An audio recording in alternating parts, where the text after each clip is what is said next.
আর কিছুদিন পরে যেহেতু রমজান চলে এলো, তাই এখন থেকেই সবাই শীতকালে নানান সবজিগুলোকে কম দামে পেয়ে ফ্রোজেন করা শুরু করে দিয়েছে।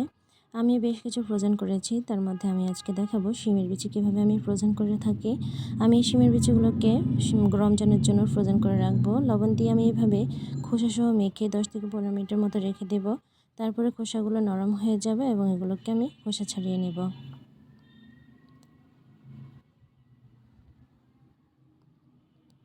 খুব সহজে খোসাটা ছাড়ানো যাচ্ছে। লবণ দিয়ে এভাবে মেখে রাখলে বেশি সময় লাগে না, খুব তাড়াতাড়ি খোসা ছাড়িয়ে নেওয়া যায়। অনেকে পানিতে ভিজিয়েও করে। পানিতে ভিজিয়ে রাখতে হলে যেহেতু একটু সময় সাপেক্ষ ব্যাপার, অনেকক্ষণ ধরে পানিতে ভিজিয়ে রাখতে হয়, তার থেকে আমার কাছে এটাই বেশি ভালো লাগে। সবগুলো শিমের বিচি আমি খোসা ছাড়িয়ে নিলাম। এখানে প্রায় আধা কেজির মতো শিমের বিচি আছে।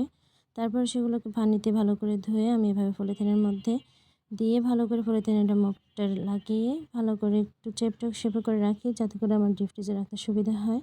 এই যে দেখুন, আমি এভাবে করে ফ্রোজেন করি। এগুলো ফ্রোজেন করা হয়েছিল, সেখান থেকে আমি ভিডিওর জন্য শুধুমাত্র দেখানোর জন্য এগুলো বের করেছিলাম।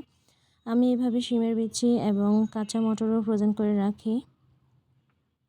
এগুলো রান্না করার সময় খুব বেশি সিদ্ধ করা যায় না, একটু সাবধানে রান্না করলে একদম পারফেক্ট তরতাজা শিমের বিচির মতোই লাগে, একদমই বোঝা যায় না এটা ফ্রিজে ছিল।